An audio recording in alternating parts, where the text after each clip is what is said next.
में करना पड़ रहा है। अपना अपना वारंट पढ़ लो, उसके बाद जो करोगे तो रोक नहीं सकता। वारंट तो मैंने ही तो आपको दिया सर। नहीं, जज साहब ने लिखा ना मैंने तो ऑर्डर तो जज साहब ने दिया होगा ना। ऑर्डर है आपके पास? मैं ऑर्डर को जज साहब को पढ़ के सुनाता हूँ। हाँ, मैंने दिखाओ ऑर्डर, दिखाओ जज साहब का ये वारंट आप। दोस्तों आदाब, मैं अली आदिल खान और आप देख रहे हैं टाइम्स ऑफ पीडिया चैनल।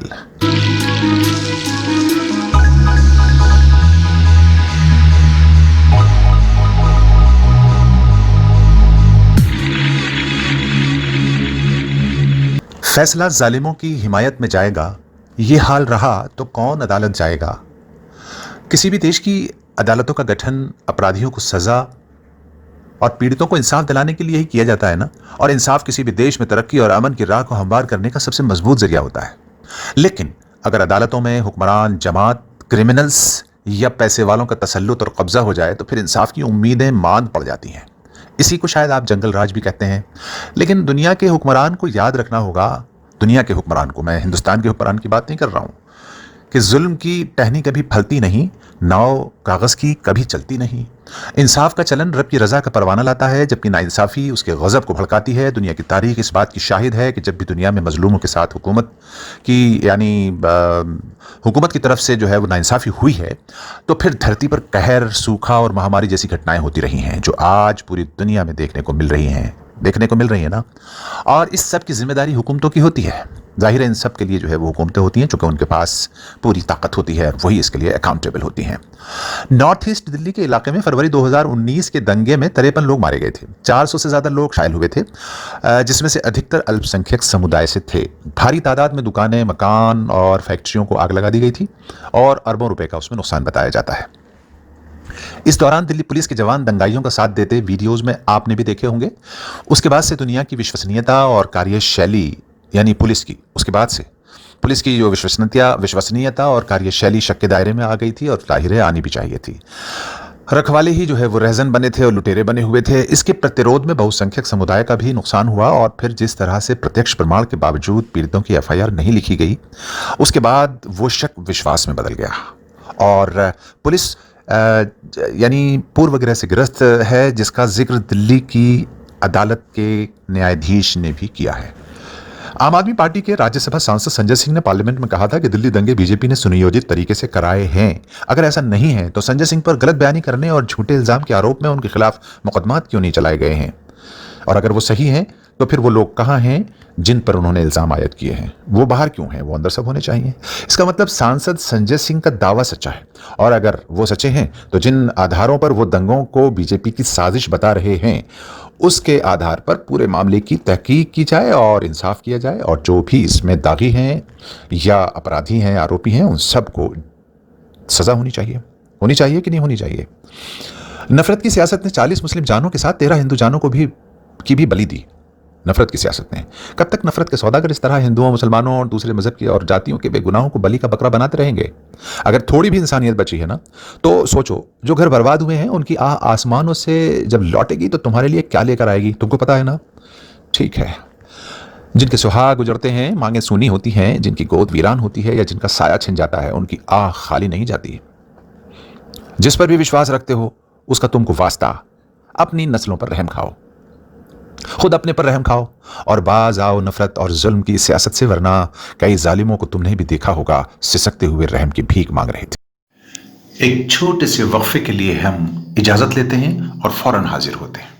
तबाही से अमन की ओर, नफरत से मोहब्बत की ओर, विनाश से विकास की तरफ आओ चले टाइम्स ऑफ पीडिया के साथ।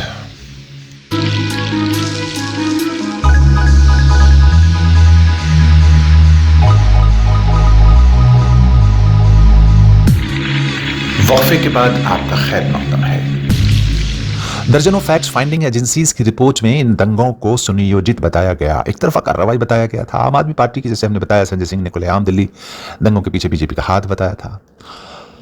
हाँ, और अब दिल्ली दंगों की कानूनी लड़ाई में रफ्ता रफ्ता सच्चाई सामने आने लगी।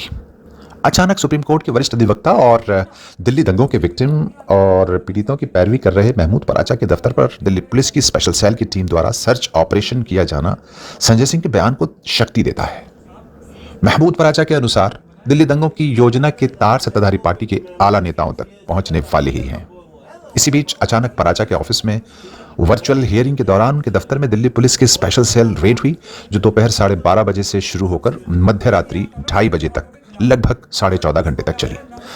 स्पेशल सेल की टीम के साथ 2 लैपटॉप, 1 प्रिंटर और 2 बैग्स में गैजेट्स यानी इलेक्ट्रॉनिक डिवाइसेस थीं, जो कंप्यूटर्स को हैक करने या शटडाउन करने की सलाहियत रखती थी। महमूद पराचा का कहना है कि वो उनके रिकॉर्ड्स को नष्ट करना चाहते थे, उनके बेहद कीमती दस्तावेजात को नष्ट करना चाहते थे। उनके क्लाइंट्स के जो सीनियर IAS ऑफिसर्स के उनके क्लाइंट्स हैं, उनके जो मामलात चल रहे हैं कोर्ट में, वो बहुत इंपॉर्टेंट सारे उसमें जो है दस्तावेजात थे, उनको वो चुराना चाहते थे, यानी जो टीम आई थी, या उनको साथ ले जाना चाहते थे, जो मैं यानी खुद एडवोकेट महमूद पराचा कह रहे हैं ये बात, अपना फर्ज समझकर उनकी हिफाजत और संविधान की हिफाजत में अपनी जान की कुर्बानी देने को तैयार था और अभी हूं। महमूद पराचा का कहना था कि स्पेशल सेल की टीम के पास सर्च ऑर्डर में कंप्यूटर और दस्तावेजों को छानने या ले जाने का या हार्डवेयर स्नैच करके ले जाने का कोई अधिकार नहीं था। उनको सिर्फ एक ईमेल चेक करना था, उस ईमेल पर जो रिपोर्ट्स हैं उनको ले जाना था। लेकिन वो यानी महमूद पराचा फिर भी संविधान के रक्षक के सिपाही की हैसियत से स्पेशल सेल की टीम को सहयोग करते रहे, ये उनका ही कहना है। और उसी दिन रात को उन्होंने कहा कि हम पूरा सपोर्ट कर रहे हैं, जो इन्वेस्टिगेटिंग टीम आई है उसका पूरा हम सपोर्ट कर रहे हैं, उनको जो चाहिए वो देख सकते हैं। साथ ही जो है वो सुप्रीम कोर्ट वरिष्ठ अधिवक्ता महमूद पराचा ने अपने स्टाफ और समर्थकों और मीडिया के साथियों को संयम बरतने के लिए बार बार बात कही थी और कहा था कि आप लोग खामोश रहें, अभी इनको अपना काम करने दें। कोर्ट है, कोर्ट जिंदा है, संविधान जिंदा है, इस कार्रवाई में कोई विघ्न न डाले, ये महमूद पराचा अपने स्टाफ से कह रहे थे और आग्रह कर रहे थे। स्पेशल सेल की टीम जो सनलाइट में सर्चिंग का ऑर्डर लाई थी कि सनलाइट में हम जो है सर्चिंग करेंगे, वो टीम अपनी कार्रवाई को मध्य रात्रि के 2:30 बजे तक करती रही। इस बीच जो खास बात अधिवक्ता महमूद पराचा ने बताई वो ये थी और बार बार कही महमूद पराचा ने कि स्पेशल सेल की टीम बार बार अमित शाह का नाम ले रही थी, जस्टिस लोया की बात कर रही थी और अलग अलग तरह की बहुत सी धमकियां दे रही थी और बेबुनियाद मुकदमात थोपने की बात कर रहे थे वो लोग, यानी स्पेशल टीम दिल्ली पुलिस की। हालांकि भारतीय साक्ष्य अधिनियम की धारा 126 से 129 पर अगर हम नजर डालें तो ये किसी भी एडवोकेट के क्लाइंट के साथ संचार के संबंध में कानूनी चिकित्सकों को विशेषाधिकार प्रदान करता है, जिसका उल्लंघन खुद एक अपराध है। यानी अगर महमूद पराचा के कंप्यूटर से उसके क्लाइंट्स की कुछ इंफॉर्मेशंस जो है ली जाती हैं और उनको ओपन किया जाता है या अपनी कस्टडी में पुलिस ले लेती है, तो ये खुद एक अपराध है 126, 129 के तहत, जिसका उल्लंघन खुद एक अपराध होता है। लेकिन महमूद पराचा का कहना है कि वो लगातार असंवैधानिक और गैर कानूनी दबाव बनाने में लगे थे, यानी वो टीम वो बार बार इनके खिलाफ कुछ नोटिस बना रहे थे। न्याय वितरण प्रणाली के 2 मुख्य यानी संस्थाएं जो एडवोकेसी और पुलिसिंग होती है, इसके बीच जो आपसी सामंजस्य और सौहार्द की अंडरस्टैंडिंग होती है ना, एडवोकेट पराचा के वर्तमान मामले में इसका पालन नहीं किया गया, बल्कि उसकी मजाक बनाई गई, धज्जियां उखाड़ी गई, बखेरी गई। हालांकि इस पूरे मामले के बहुत से पहलू हैं जिन पर अभी हम बात करना नहीं चाहते, उस पर अलग से बात होगी, उसके लिए कुछ तथ्य इकट्ठा करना जरूरी है। जाहिर है कि दिल्ली पुलिस की कार्रवाई कानूनी पहलुओं से बज़ाहिर कमजोर नजर आती है, जो कि एक बहुत ही गंभीर मामला है। ये अलग बात है कि उसी का शहर, वही मुद्दई, वही मुंसिफ, हमें यकीन था हमारा कसूर निकलेगा, लेकिन जुल्म फिर जुल्म है, बढ़ता है तो मिट जाता है। जहां तक अधिवक्ता बिरादरी का संबंध है, उसमें इंतहाई गम और गुस्सा पाया जा रहा है। हमने कानून के कई दिग्गजों से इस संबंध में बात की। उनका कहना था कि ये वाकया देश में न्याय प्रणाली को बेहद कमजोर बनाता है, संविधान और लोकतंत्र की गरिमा को कमजोर करता है और ये अंग्रेजों के दौर की याद दिलाता है, इमरजेंसी के दौर की याद दिलाता है। लेकिन हम ऐसा नहीं होने देंगे, ये कहना था कई अधिवक्ताओं का, जस्टिस सुप्रीम कोर्ट के वकीलों और रिटायर्ड जस्टिस का। और वक्त पड़ने पर उनका कहना यह था कि हम इसका जो है संवैधानिक जवाब देंगे, जरूरत पड़ने पर हम पुलिस के इस एक्शन का संवैधानिक जवाब देंगे। खैर, हम बता दें कि दिल्ली बार काउंसिल की ओर से अधिवक्ता और दिल्ली बार काउंसिल यानी DBC के जो वाइस चेयरमैन है हिमाल अख्तर और पूर्व चेयरमैन KC मित्तल और राजीव खोसला जो मेंबर हैं BCD के यानी बार काउंसिल ऑफ दिल्ली के, उन्होंने गृह मंत्री को एक लेटर लिखा है, एक चिट्ठी लिखी है इस मामले में। और उन्होंने कहा इस मामले में तुरंत संज्ञान लें और जो हमारे बिरादरी यानी एडवोकेट बिरादरी के अंदर का वो गुस्सा है उसको किसी सूरत से जो है वो ठंडा किया जाना ज़रूरी है।